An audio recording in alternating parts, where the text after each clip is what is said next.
শুয়ে বল। জোরে জোরে বল, শুনতে পাচ্ছে রে ঠাকুর। সব যেন লিখে আসতে পারি, সব যেন লিখে আসতে পারি।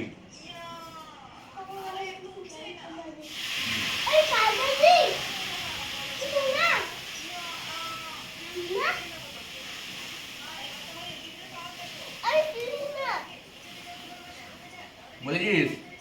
ওটা তোর কি প্রণাম হলো? ভালো করে করলি কি? কৃষ্ণ? কি বলছে তোকে?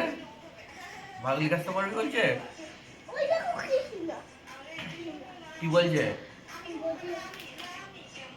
মাথা ঠোক।